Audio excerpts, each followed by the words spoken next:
दोस्तों, America, Iran, Israel इस जंग में अब यूं लगता है कि मानो डोनाल्ड ट्रंप खुद डर गए। आखिरकार झुक गए Donald Trump. America back foot पर जाता दिख रहा है। वजह क्या है? तो ये देखिए, आज अमेरिका के व्हाइट हाउस की तरफ से ट्वीट किया गया और इसमें ऊपर लिखा है कि these statement by president Donald J Trump. मतलब ट्रंप ने खुद ये स्टेटमेंट दिए हैं ऑफिशियली, और इन्हीं स्टेटमेंट को देखकर आपको यही लगेगा बिल्कुल कि ट्रंप अब डर चुके हैं, जबकि ईरान अभी भी अमेरिका के सामने सीना ताने खड़ा है। देखिए, डोनाल्ड ट्रंप की ये एग्जैक्ट स्टेटमेंट, जिनका हिंदी ट्रांसलेशन भी मैं आपको बताऊंगा। अभी आपको पता होगा, आज 22 अप्रैल की वो तारीख है जब अमेरिका और ईरान के बीच जो 2 सप्ताह का सीज फायर यानी युद्ध विराम हुआ था, वो आज समाप्त हो रहा है। ऐसे में हर किसी के मन में 2 बड़े सवाल थे कि क्या फिर शुरू होगा ईरान अमेरिका के बीच युद्ध, या फिर ये सीज फायर आगे बढ़ेगा। तो इन दोनों सवालों के जवाब के बजाय आज एक तीसरे ही बिना सवाल का जवाब देखने को मिला, और वही जवाब आपको खुद ये बताएगा कि आखिर अब अमेरिका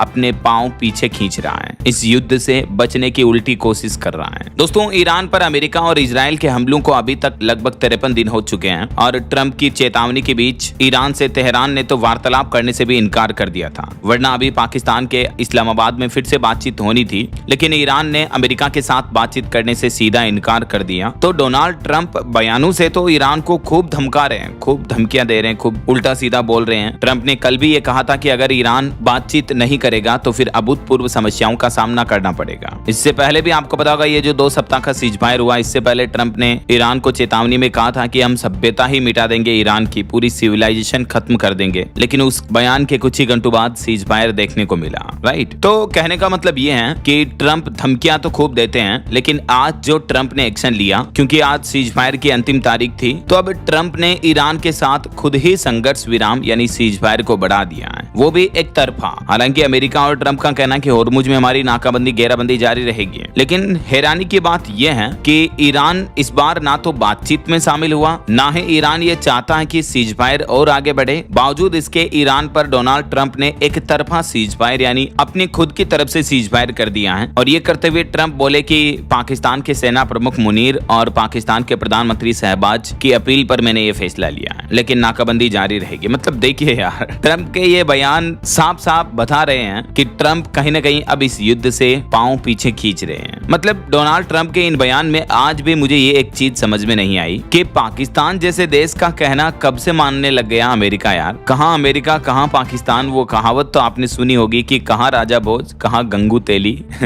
तो जो अमेरिका पूरी दुनिया का राजा है, सुपर पावरफुल कंट्री है, वो पाकिस्तान जैसे छोटे से लुच्चे आतंकवादी देश का कहना कब से मानने लग गए कि ट्रंप आज ये कह रहे हैं कि मुझे पाकिस्तान के प्रधानमंत्री और वहां के आर्मी चीफ ने कहा, इसलिए मैंने अपनी तरफ से ईरान पर सीज फायर बढ़ा दिया। हालांकि कितने दिन बढ़ाया, ये बात का अभी तक क्लियर जवाब नहीं दिया डोनाल्ड ट्रंप ने। ये नहीं कहा कि कितने दिन के लिए सीज फायर बढ़ाया, लेकिन ट्रंप का कहना है कि क्योंकि ईरान में इस समय नेतृत्व और सरकार में एकजुटता नहीं है, ऐसे वक्त में पाकिस्तानी पीएम शहबाज शरीफ और वहां के आर्मी चीफ आसिम मुनीर ने उनसे ईरान पर कुछ और समय तक हमले रोकने की अपील की, ताकि ईरान को साझा प्रस्ताव तैयार करने का वक्त मिल सके। तो डोनाल्ड ट्रंप का कहना है कि हमने पाकिस्तान के नेताओं की इन्हीं अपील को मानते हुए ये सीज फायर को आगे बढ़ाने का फैसला किया है, और अमेरिका की सेना को फिलहाल हमला रोकने का आदेश भी दे दिया है। हालांकि ट्रंप आगे कहते हैं कि हमारी सेना पूरी तरह से तैयार भी है, और इस दौरान भी ईरान पर दबाव बनाए रखने के लिए नाकाबंदी ब्लॉकेड जारी रहेगा। और ट्रंप ने यह भी साफ कर दिया कि सीज फायर तब तक जारी रहेगा जब तक ईरान अपनी ओर से ठोस और एकजुट प्रस्ताव नहीं दे देता और बातचीत पूरी नहीं हो जाती, चाहे उसका नतीजा कुछ भी निकले। तो कुल मिलाकर डोनाल्ड ट्रंप का प्लान यही है कि अब ईरान पर वापस बड़े हमले तो नहीं किए जाएंगे। जबकि एक दिन पहले ईरान ने क्या कहा था पता है? ईरान ने अमेरिका को सीधा सीधा कहा कि हम ना तो तुमसे बातचीत करेंगे, ना पाकिस्तान के इस्लामाबाद में हमारे डेलीगेट्स भेजेंगे, और ना ही हम ये चाहते हैं कि सीज फायर बढ़ाओ। तुम तो लड़ाई करो, हम लड़ाई करने के लिए तैयार हैं। अमेरिका को डोनाल्ड ट्रंप को सीधी सीधी ये चेतावनी दी थी ईरान ने, जो ईरान के सेना प्रमुख हैं और वहां की जो हायर अथॉरिटीज हैं, उन्होंने ट्रंप को सीधा सीधा अभी एक दिन पहले ही, जब सीज फायर खत्म नहीं हुआ, डेडलाइन एंड नहीं हुई, उससे पहले ही अमेरिका को ये क्लियर कह दिया था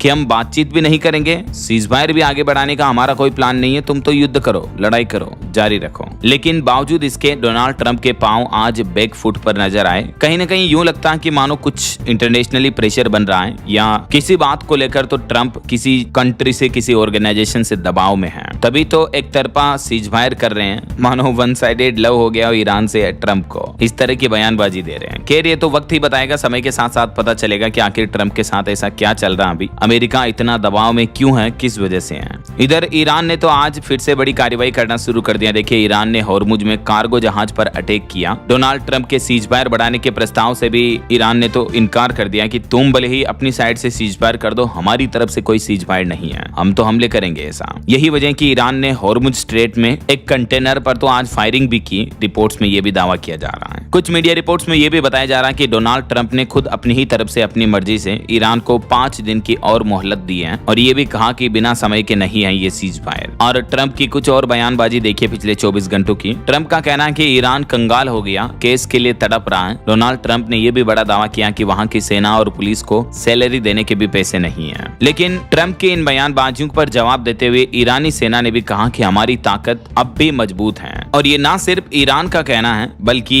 पेंटागन की रिपोर्ट में भी ये बड़ा खुलासा सामने आ रहा कि ईरान की आर्मी अभी भी कमजोर नहीं हुई है। और इस पेंटागन की रिपोर्ट से डोनाल्ड ट्रंप और हेगसेट के दावों पर भी सवाल उठने लगे हैं। जंग को 53 दिन हो चुके हैं, उसके बावजूद ईरान की ताकत पूरी बरकरार है। अमेरिकी रक्षा विभाग पेंटागन की रिपोर्ट में चौंकाने वाला खुलासा सामने आ रहा। खुफिया अफसरों का आकलन डोनाल्ड ट्रंप राष्ट्रपति के दावों से अलग ही निकला है, क्योंकि ट्रंप तो वो कहते हैं ना, ख्याली पुलाव पकाते हैं, कुछ भी उल्टे सीधे बयान दे देते हैं। खुद उन्हीं के देश का रक्षा मंत्रालय ये कह रहा है, पेंटागन की रिपोर्ट्स, कि ईरान अब भी ताकतवर है, जबकि ट्रंप ये कह रहे हैं कि ईरान कंगाल हो गया, पैसे नहीं है वगैरह वगैरह। यहाँ तक कि पेंटागन ने तो ईरान को पश्चिम एशिया में बड़ी क्षेत्रीय सैन्य ताकत माना है। और युद्ध के बीच अमेरिका के रक्षा मंत्री हेगसेट भी ईरान को कमजोर बनाने के दावे कर चुके हैं ट्रंप की तरह, लेकिन ये सब दावे झूठे नजर आ रहे हैं अमेरिका की खुद के रक्षा विभाग की इस रिपोर्ट में। हालांकि भारत के लिए एक अच्छी खबर आ रही इन युद्ध के हालातों के बीच। देखिए आप, ईरान संकट के बीच भारत की नए बाजारों में जमने की तैयारी अभी से शुरू हो चुकी है। नीति आयोग की रिपोर्ट में दावा किया जा रहा है। नीति आयोग की रिपोर्ट्स में आज बताया गया कि भारत निर्यात विविधीकरण के रास्ते पर है और कई देशों का साथ में व्यापार समझौतों पर भी तेजी से काम किया जा रहा है। आज सुबह ही मॉर्निंग बुलेटिन वाले वीडियो में मैंने आपको एक रिपोर्ट्स बताई थी कि भारत अपना 90% सामान कहीं और बेच देगा। भले ही ये स्ट्रेट ऑफ हॉर्मुज बंद भी रहे तो भी इससे भारत के एक्सपोर्ट में कोई ज्यादा खास फर्क नहीं पड़ेगा। जी हाँ, मार्केट एक्सपर्ट्स के ताजा विश्लेषण एनालिसिस के मुताबिक भारत के कुल निर्यात का करीब 90% हिस्सा ऐसे बाजारों में आसानी से शिफ्ट किया जा सकता है, जैसे यूरोपीय यूनियन, अमेरिका, आसियान देश और ब्रिटेन वगैरह। तो 90% भारत के प्रोडक्ट्स का एक्सपोर्ट जो है ना, वो इन देशों में डाइवर्सिफाई हो जाएगा। तो इसका हॉर्मुज रूट से कोई लेना देना नहीं है। केवल 10% से भी कम सामान ऐसा बचेगा भारत का जिसके निर्यात में, जिसके एक्सपोर्ट में ये हॉर्मुज रूट का असर कुछ दिख सकता है, जैसे चावल वगैरह हो गए या कुछ सीमित प्रोडक्ट। लेकिन भारत के निर्यात में ऐसा कोई खास फर्क पड़ने वाला है नहीं ऐसा। और अभी तो किसानों के हित में भी सरकार ने एक्सपोर्ट को लेकर अच्छा फैसला लिया। मैंने आपको बताया था, गेहूं किसानों के लिए केंद्र सरकार ने बड़ा फैसला लिया। 25 लाख मीट्रिक टन अतिरिक्त निर्यात को मंजूरी मिल चुकी है। जी हाँ, केंद्र सरकार ने किसानों को लाभ पहुंचाने और घरेलू बाजार स्थिर रखने के लिए 25 लाख मीट्रिक टन अतिरिक्त गेहूं निर्यात यानी एक्सपोर्ट करने की मंजूरी दे दी है। तो यह फैसला अच्छे उत्पादन अनुमान और स्टॉक की उपलब्धता भी अच्छी है, इसको देखते हुए लिया गया ताकि किसानों की आय भी बढ़ी रहे ऐसा। बाकी दोस्तों, ईरान अमेरिका जंग के बीच सीजफायर को लेकर जो शांति वार्तालाप के लिए अमेरिका के उपराष्ट्रपति JD वेंस पाकिस्तान के इस्लामाबाद जाने वाले थे, तो अब खबर आ रही कि उनकी यात्रा भी टल चुकी है। इस वजह से फिर से ईरान अमेरिका के बीच लड़ाई शुरू होने की आशंका तो दिख ही रही है। जबकि इससे पहले रिपोर्ट में दावा किया जा रहा था कि शांति वार्तालाप पर ईरान तो चुप है, लेकिन अमेरिका में ही है। JD वेंस सुबह 5 बजे खत्म हो रही है समय सीमा। तो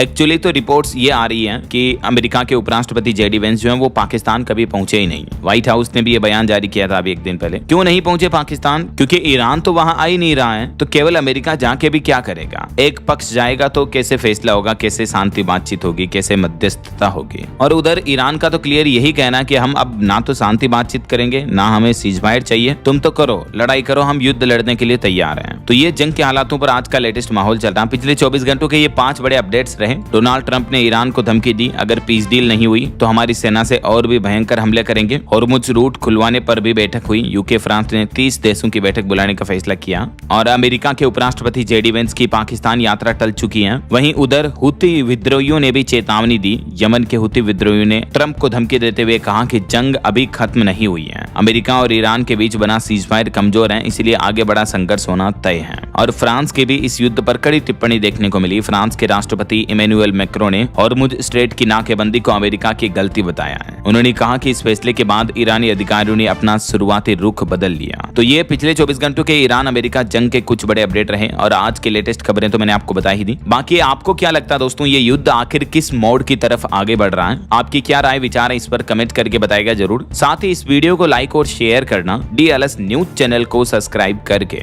बेल आइकन जरूर दबा देना।